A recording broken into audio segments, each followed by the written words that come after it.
ದೀಪ ಸ್ವರೂಪದಲ್ಲಿ ಭಕ್ತಿಗೆ ದರ್ಶನ ನೀಡಿದ ಗುರು ರಾಘವೇಂದ್ರ ಶ್ರೀಗಳು.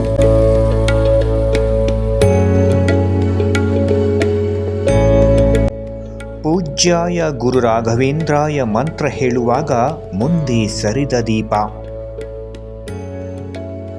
ಯಾರೂ ನೂಕದೆ ತನ್ನಿಂದ ತಾನೇ ಮುಂದೆ ಬಂದ ದೀಪ.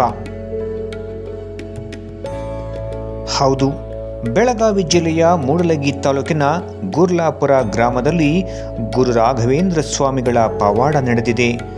ಗುರ್ಲಾಪುರ ಗ್ರಾಮದ ಶಿವಲೀಲಾ ಕೇದಾರಿ ಎಂಬ ಭಕ್ತೆಯ ಮನೆಯಲ್ಲಿ ಈ ಪವಾಡ ನಡೆದಿದ್ದು, ಶಿವಲೀಲಾ ಕೇದಾರಿಯವರು ಪೂಜೆ ಮಾಡುವಾಗ ತನ್ನಿಂದ ತಾನೇ ದೀಪ ಮುಂದೆ ಸರಿದಿದೆ. ಮೊಬೈಲ್ನಲ್ಲಿ ರೆಕಾರ್ಡ್ ಆನ್ ಮಾಡಿ ಮಂತ್ರ ಹೇಳಿದಾಗಲೂ ಕೂಡ ದೀಪ ಸರಿದಿದೆ. ಕಲಿಯುಗದ ಕಾಮಧೇನು ಅಂತಲೇ ಕರೆಯಲ್ಪಡುವ ಗುರು ರಾಘವೇಂದ್ರ ಶ್ರೀಗಳು ಬೃಂದಾವನಸ್ಥರಾಗಿ ಶತಮಾನಗಳೇ ಕಳೆದರೂ ಗುರು ರಾಘವೇಂದ್ರ ಸ್ವಾಮಿಗಳ ಪವಾಡ ಭಕ್ತರನ್ನ ಮೂಕ ವಿಸ್ಮಿತರನ್ನಾಗಿ ಮಾಡಿದೆ.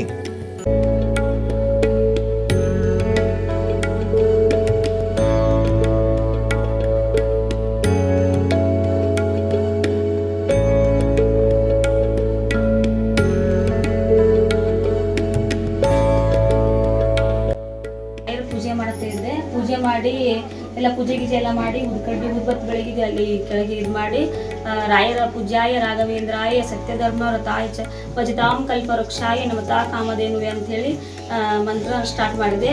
ಈ ಮಂತ್ರ ಸ್ಟಾರ್ಟ್ ಮಾಡಿದ್ಮೇಲೆ ಆ ಕಡೆ ದೀಪ ಆ ಕಡೆ ಸರಿದು ಬಿಟ್ಟಿತ್ತು. ಆಮೇಲೆ ಕೆಳಗೆ ಬಿದ್ದಿದ್ದು ಮತ್ತೆ ನಾನು ತೆಗೆದ ವಾಪಸ್ ಅಲ್ಲೇ ಇಟ್ಟೆ. ಮತ್ತೆ ಎರಡನೇ ಸಲನೂ ಹಂಗೆ ಸರಿತದ. ಇದೇನೋ ರಾಯರ ಪವಾಡ ಇರ್ಬೇಕಂತೇಳಿ ನಾನು ನಾಲ್ಗೆ ತೋರಿಸ್ಬೇಕು ನಮ್ಮ ಮನೆಯವ್ರಿಗೆ ಅಂತೇಳಿ ಫೋನ್ ತೊಗೊಂಡು ವಿಡಿಯೋ ಮಾಡ್ಕೊತ ಮಂತ್ರ ಅನ್ಕೋತ ಸ್ಟಾರ್ಟ್ ಮಾಡಿದ್ದೆ. ಈಚೆ ಕಡೆ ಬೃಂದಾವನ ಹತ್ತಿರ ದೀಪ ನಾನು ಹೇಗೆ ಮಂತ್ರ ಅಂತನಲ್ಲ ಹಂಗೆ ಸರಿತಾ ಮುಂದೆ ಬರಾಕೈತಿ. ಈಗ ಎಷ್ಟು ವರ್ಷದಿಂದ ಪೂಜೆ ಮಾಡ್ತೀರಿ? ಈಗ ನಾನು ಒಂದು 2 ವರ್ಷದಿಂದ ಪೂಜೆ ಮಾಡ್ತೀನಿ. ತಮ್ಮ ಹೆಸರು? ನನ್ನ ಹೆಸರು ಶಿವಲೀಲಾ ಅಂತೇಳಿ.